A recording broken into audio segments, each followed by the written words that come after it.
Non, non, vous n'avez pas le droit de me suivre, non et je vous donnerai pas l'autorisation parce que, la clôture, c'est la clôture.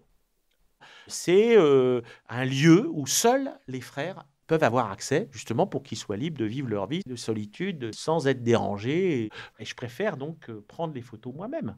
C'est bon? J'y vais, hein. Donc je vais faire une photo, tac, tac.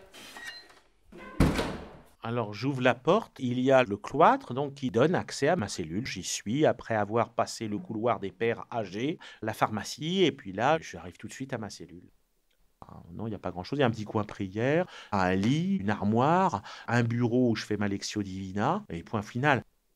J'ai rangé ma chambre, j'ai même passé l'aspirateur et tout parce qu'il y avait quand même quelques moutons. Alors je sais qu'on est des pasteurs, mais enfin bon, les moutons dans la cellule, il faut mieux les aspirer, hein. Une cellule, c'est un lieu d'intimité dans l'atelier spirituel qui est le couvent aussi. Prière, silence. En silence, silence. Notre premier office, en silence, silence. Des repas, des déjeuners en silence, silence. Oraison silencieuse tous les matins. Silence, silence, silence. Et tous les soirs. On rompt le silence pour avoir un temps de récréation.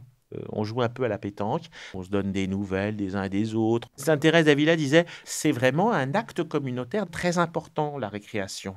Parce qu'on peut prier toute la journée, puis finalement, on pense qu'on aime Dieu, oui, mais alors le problème, c'est qu'on n'aime personne d'autre.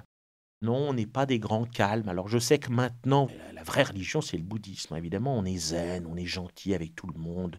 Ah, c'est pas de vague, vous voyez, l'étang, le lac. C'est la mort.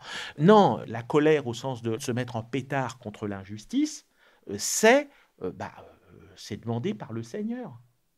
Parce qu'il faut savoir où on en est. Il y a la vérité, il y a le bien, le mal, etc. Voyez. Jésus dit, lorsque tu veux parler à ton Père, entre dans ta chambre et ferme la porte.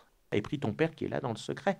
Bon, bah, ça, c'est pas seulement une invitation à vivre dans sa cellule, mais c'est surtout à trouver sa cellule intérieure, à entrer au-dedans de nous-mêmes. Ça, c'est tout le chemin d'intériorité. Avant d'être ici, j'étais dans un ermitage pour vivre une vie en solitude.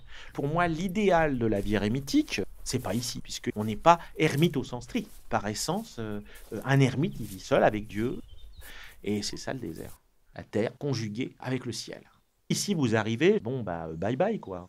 Bye bye la solitude idyllique, enfin idéale. C'est pour cela que la cellule du Carme est totalement justifiée. Avant, les ermites, les Carmes, ils avaient des grottes, hein. Ah, bon. Ah ouais, mais on n'a plus de grottes, hein. Ah ben j'aimerais bien de temps en temps avoir des grottes, moi. Ouais, ouais, la grotte, ça me plaît bien, la grotte.